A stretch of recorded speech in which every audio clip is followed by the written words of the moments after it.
This 4th of July, we're hearing some of the stories of America's first veterans. Volunteers have been working with the National Archives to transcribe military pension files from the Revolutionary War. This is a special project leading up to the 250th anniversary of American Independence Day in 2026. CNN's Michael Yoshida gives us a look at the documents and stories from those who fought for America's freedom.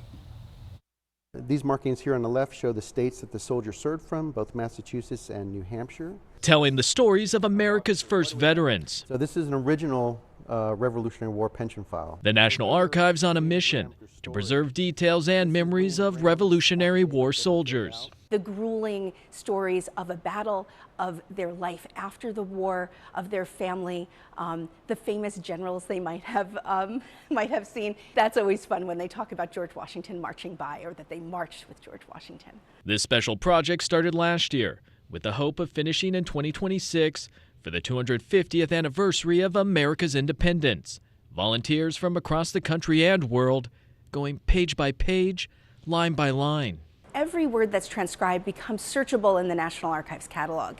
And when it's searchable, it means that it's accessible to the entire world. Volunteers do their work online by looking at digital copies. But on this day, the National Archives gave us an up-close look at original documents from the 1800s and the unique stories they tell. Deborah Gannett, who served as a soldier in the Revolution under the alias of Robert Shurtleff. John Deben with the National Archives walking us through the papers and the tough task volunteers face, from words being spelled differently, often by the way they sounded, to the challenges of reading the cursive and handwriting, though John and his years of experience make it look pretty easy. Was in Bunker Hill battle with him, and that he served in the Revolutionary War a considerable time. Beyond stories, files also have lists of possessions. A broken kettle worth 75 cents, a skillet worth 25 cents. Unlike today, soldiers had to show why they were in need of financial assistance and a pension. This document also has a very nice example of original government red tape. John also giving us a quick history lesson. Before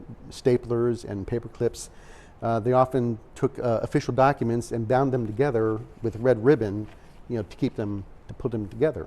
So that's where the term government red tape originally came from. Pieces of America's history the National Archives hopes will be saved and shared for years to come.